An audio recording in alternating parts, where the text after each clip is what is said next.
पुरुषोत्तम भगवान की जय। सभी भक्तों को मेरा प्रणाम। व्रत कथा त्योहार चैनल पर आपका बहुत बहुत स्वागत है। तो आइए आज हम सुनते हैं पुरुषोत्तम मास महात्म्य का 21वां अध्याय। श्री वाल्मीकि जी बोले, प्रतिमा अग्नि में तपाई गई है, अतः उन मूर्तियों में प्रथम प्राण प्रतिष्ठा करें, अन्यथा धातु निर्मित यह प्रतिमा केवल धातु है। बिना प्राण प्रतिष्ठा करे सोना जैसे पहले था वैसा ही मूर्ति होने पर भी रहता है।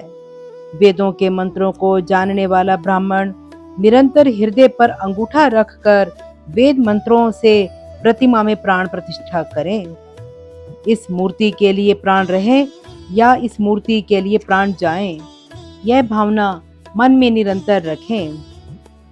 इस प्रकार प्रतिमा को देवत्व लाने के लिए स्वाहा लगाकर यजुर्वेद के मंत्रों को पढ़ें। इस प्रकार प्रतिमा में प्राण प्रतिष्ठा करने के पश्चात श्री पुरुषोत्तम भगवान का ध्यान करें और इस प्रकार कहें, हे देव देवेश, हे पुरुषोत्तम, मैं यह आसन श्री राधा कृष्ण के अर्पण करता हूँ।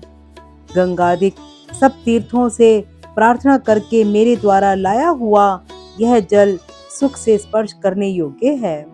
भगवान, आप इसे पाद्य के लिए ग्रहण करो। ऐसा कहकर पाद्य देवें।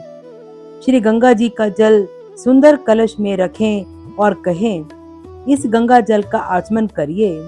ऐसा कहकर आचमन अपरण करें। फिर पंचामृत से स्नान करावें, फिर आचमन दें। सर्व कामनाओं की सिद्धि के लिए यह 2 पीतांबर मैं आपको भेंट कर रहा हूँ। इस प्रकार वस्त्र देकर आचमन करावें। हे प्रभु, इस संसार सागर से आप मेरी रक्षा करें। आप अंगोछे सहित यह यज्ञोपवीत ग्रहण कीजिए। ऐसा कहकर यज्ञोपवीत अर्पण करें। हे श्रेष्ठ, सुगंधि युक्त चंदन, अक्षत, धूप, दीप, पुष्प व पुष्पमाला, नैवेद्य, ऋतुफल और दक्षिणा आदि सभी 16 वस्तुएं एक एक करके अर्पण करते हुए 16 उपचारों द्वारा श्री पुरुषोत्तम का पूजन करें। अलग अलग मंत्र बोलकर आवाहन आदि करें। इस तरह पुरुषोत्तम मास आने पर इस मनुष्य देह से जो राधा के साथ नवीन मेघ समान श्याम श्री कृष्ण भगवान का भक्ति पूर्वक नित्य प्रति पूजन करता है, वह भक्त इस लोक में अखंड सुख भोग कर अंत में मोक्ष को प्राप्त करता है। इति श्री पुरुषोत्तम मास महात्म्ये दृढ़ धन्वोपाख्याने पुरुषोत्तम मास पूजने 21तमे अध्यायः समाप्तम्।